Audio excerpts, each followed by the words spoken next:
നമസ്കാരം ഗായ്സ്. അപ്പോൾ നമ്മൾ ഇന്ന് സംസാരിക്കാൻ പോകുന്നത് കേന്ദ്ര സർക്കാരിൻ്റെ കേരളത്തിന് വേണ്ടി നല്ല ഒരു പദ്ധതിയെക്കുറിച്ചാണ്. അതായത് റെയിൽവേ ഡിപ്പാർട്ട്മെൻറ്റ്, റെയിൽവേ മിനിസ്ട്രിയുടെ കേരളത്തിൽ ഓൾറെഡി പ്രവർത്തിക്കുന്ന 2 വന്ദേ ഭാരത് സർവീസ് ഉണ്ട്. അതിൻ്റെ നല്ല റെസ്പോൺസും വിജയവും നല്ല റെസ്പോൺസെല്ലാം കണ്ടുകൊണ്ട് ഇപ്പോൾ അവർ പുതിയതായിട്ട് Howrah, West Bengal to Guwahati first Vande Bharat sleeper start ചെയ്യാൻ പോവാണ്. അതിന് പിന്നോടിയായിട്ട് നമ്മുടെ കേരളത്തിലും 2 പുതിയ വന്ദേ ഭാരത് സ്ലീപ്പർ ട്രെയിൻ അനുവദിച്ചിരിക്കുകയാണ്. അതും വളരെ ഗുണകരമായിട്ടുള്ള റൂട്ടിലാണ്. തുടങ്ങുന്നത് ട്രിവാൻഡ്രം, തിരുവനന്തപുരം മുതൽ ചെന്നൈ വരെ, മറ്റേ ട്രെയിൻ തിരുവനന്തപുരം മുതൽ ബാംഗ്ലൂർ വരെ. അതിൻ്റെ ചാർജസും ബാക്കി ഡീറ്റെയിൽസ് എന്നാൽ നമുക്ക് ന്യൂസ് റിപ്പോർട്ടിൽ എന്താണ് റിപ്പോർട്ട് ചെയ്തിരിക്കുന്നത് നോക്കാം. Okay, let's see. പരിശോധിക്കാം. ഇന്ത്യൻ റെയിൽവേയുടെ മുഖച്ഛായ മാറ്റിയ വന്ദേ ഭാരത് മിഷൻ ഇപ്പോൾ അതിൻ്റെ അടുത്ത ഘട്ടത്തിലേക്ക് കടക്കുകയാണ്. പകൽ സമയത്തെ യാത്രകൾക്കായി രൂപകൽപ്പന ചെയ്ത ചെയർ കാറുകളിൽ നിന്ന് വ്യത്യസ്തമായി രാത്രികാലങ്ങളിൽ സുഖകരമായ ഉറക്കവും വേഗതയേറിയ യാത്രയും ഉറപ്പാക്കുന്ന രീതിയിലാണ് സ്ലീപ്പർ ട്രെയിനുകൾ വിഭാവനം ചെയ്തിരിക്കുന്നത്. കേരളത്തെ സംബന്ധിച്ചിടത്തോളം ഈ ട്രെയിനുകൾക്ക് വലിയ പ്രസക്തിയുണ്ട്.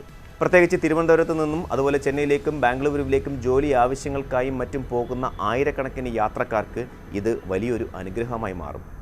വരാനിരിക്കുന്ന നിയമസഭാ തെരഞ്ഞെടുപ്പുകൾ കൂടി മുന്നിൽ കണ്ട് കണക്കിലെടുത്താണ് കേരളം അടക്കമുള്ള സംസ്ഥാനങ്ങൾക്ക് മുൻഗണന നൽകാൻ കേന്ദ്ര സർക്കാർ തീരുമാനിച്ചിരിക്കുന്നത് എന്നത് ശ്രദ്ധേയമാണ്. തിരുവനന്തപുരം ചെന്നൈ, തിരുവനന്തപുരം ബംഗളൂരു എന്നീ 2 സുപ്രധാന റൂട്ടുകളാണ് ഇപ്പോൾ സ്ലീപ്പർ ട്രെയിനുകൾക്കായി പരിഗണിക്കുന്നത്. വൈകുന്നേരം പുറപ്പെട്ട് അടുത്ത ദിവസം പുലർച്ചെ ലക്ഷ്യസ്ഥാനത്ത് എത്തുന്ന രീതിയിലാണ് ഇതിൻ്റെ സമയക്രമം വിഭാവനം ചെയ്തിരിക്കുന്നത്. നിലവിൽ ഈ റൂട്ടുകളിൽ ഓടിക്കൊണ്ടിരിക്കുന്ന സൂപ്പർ ഫാസ്റ്റ് ട്രെയിനുകളേക്കാൾ വേഗത്തിൽ ലക്ഷ്യസ്ഥാനത്ത് എത്താൻ വന്ദേ ഭാരത് സ്ലീപ്പറിന് സാധിക്കും. ആകെ 16 കോച്ചുകളുള്ള ഈ ട്രെയിനിൽ അത്യാധുനിക സജ്ജീകരണങ്ങളാണ് ഒരുക്കിയിരിക്കുന്നത്.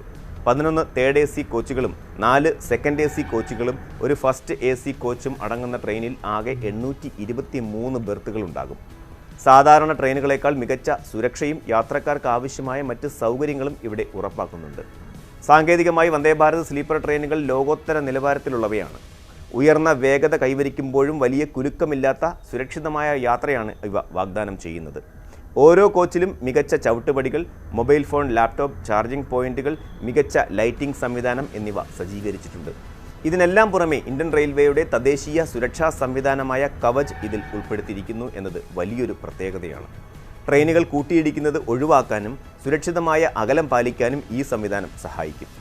ആദ്യ വന്ദേ ഭാരത് സ്ലീപ്പർ ഹൗറ ഗുവാഹത്തി റൂട്ടിൽ സർവീസ് തുടങ്ങാനിരിക്കെ തൊട്ട് പിന്നാലെ തന്നെ കേരളത്തിലേക്കും ഈ സേവനം എത്തും. യാത്രാ നിരക്കിൻ്റെ കാര്യത്തിലും പ്രാഥമികമായ ചില സൂചനകൾ റെയിൽവേ മന്ത്രാലയം നൽകിയിട്ടുണ്ട്. തേർഡ് AC യാത്രകൾക്ക് ഭക്ഷണം ഉൾപ്പെടെ ഏകദേശം 2300 രൂപയും സെക്കൻഡ് ACക്ക് 3000 രൂപയും ഫസ്റ്റ് ACക്ക് 3600 രൂപയുമായിരിക്കും നിരക്ക് എന്നാണ് സൂചന. പ്രീമിയം സൗകര്യങ്ങൾ ആഗ്രഹിക്കുന്ന യാത്രക്കാരെ സംബന്ധിച്ചിടത്തോളം ഈ തുക വലിയൊരു ബാധ്യതയാകില്ല. പകൽ മുഴുവൻ ജോലി കഴിഞ്ഞ് രാത്രി കയറി സുഖമായി വളരെ അധികം കേരളത്തിന്, അതായത് ഇൻ്റർസ്റ്റേറ്റ് പാസഞ്ചേഴ്സിന് വളരെയധികം ഗുണകരമായിട്ടുള്ള പ്ലാൻ തന്നെയായിരിക്കും ഇത്. പ്രത്യേകിച്ച് എൻ്റെ ഒരുപാട് ഫ്രണ്ട്സ് ഇപ്പോൾ ചെന്നൈയിലായാലും ബാംഗ്ലൂരിലായാലും ഉണ്ട്. അവരുടെ ട്രാൻസ്പോർട്ടേഷൻ എന്ന് പറയുന്നത് ഈ അടുത്ത കാലത്തായിട്ട് റെയിൽവേ ആയിട്ട് തീരെ യോജിച്ച് പോകാൻ പറ്റുന്നതല്ല. അതായത് ഒരുപാട് ദിവസം മുമ്പ് ബുക്ക് ചെയ്താൽ പോലും ടിക്കറ്റ് കിട്ടാത്ത അവസ്ഥയാണ്. അത്രയ്ക്ക് ആൾക്കാരിപ്പോൾ ഇൻ്റർസ്റ്റേറ്റ് ആയിട്ട് ട്രാവൽ ചെയ്യുന്നുണ്ട്. അതിൻ്റെ ഇടയ്ക്ക് ഈ തത്കാൽ ബുക്കിംഗ് ഒക്കെ വളരെ ശോകമായിക്കൊണ്ടിരിക്കുകയാണ് ഇപ്പോൾ.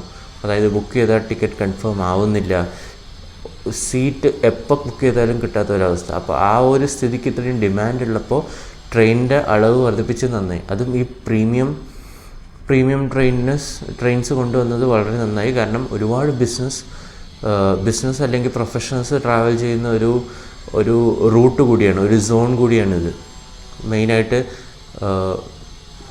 ട്രിവാൻഡ്രം ടു ചെന്നൈ അല്ലെങ്കിൽ ട്രിവാൻഡ്രം ടു ബാംഗ്ലൂർ. ഇതെടുത്ത് നോക്കുകയാണെങ്കിൽ ഇതിലവർ ഫെയർസ് എല്ലാം പറഞ്ഞിട്ടുണ്ട് വീഡിയോയിൽ. ഒരു ഇൻഡസ്ട്രിയൽ സ്റ്റാൻഡേർഡ്സ്, മാർക്കറ്റ് സ്റ്റാൻഡേർഡ്സ് വെച്ച് വളരെ നോർമലായിട്ടുള്ള ഫെയർ തന്നെയാണ്. വളരെ കൂടുതലായിട്ട് എനിക്ക് തോന്നിയിട്ടില്ല. അതുപോലെ തന്നെ ഇതിൽ മെൻഷൻ ചെയ്യാത്ത വേറൊരു കാര്യമുണ്ട്. അതായത് കേരളം മുതൽ ബീഹാർ വരെ വേറൊരു അമൃത് ഭാരത് ട്രെയിൻ കൂടി അവർ സാങ്ഷൻ ചെയ്തിട്ടുണ്ട്. അതായത് അതിഥി തൊഴിലാളികൾക്ക് വേണ്ടി മാത്രം, ജസ്റ്റ് സ്ലീപ്പറും അതേപോലെ തന്നെ ജനറൽ കോച്ചും മാത്രമുള്ള ഒരു ട്രെയിൻ. പ്യുവർലി ആ ഒരു ബേസിസിൽ പ്ലാൻ ചെയ്തത്. അതും നല്ല രീതിയിലാണ് നമ്മുടെ ഒരു റെയിൽവേ നെറ്റ്വർക്കിന് നല്ല രീതിയിൽ ഉപകാരപ്പെടുത്തുന്ന ഒരു ട്രെയിനാണ്.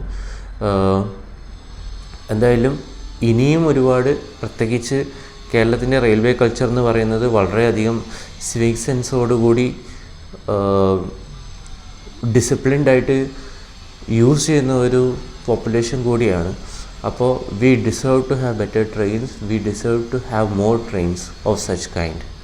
എന്തായാലും നിങ്ങളുടെ കമൻസ് എന്താണെന്ന് കമൻസിൽ മെൻഷൻ ചെയ്യുക. അതേപോലെ തന്നെ അടുത്ത വീഡിയോ എന്തിനെക്കുറിച്ച് ചെയ്യണമെന്ന് ഒന്നുകൂടി മെൻഷൻ ചെയ്യുക. ഓക്കെ, അതുവരെ സബ്സ്ക്രൈബ് ചെയ്തിട്ടില്ലെങ്കിൽ സബ്സ്ക്രൈബ് ചെയ്യുക.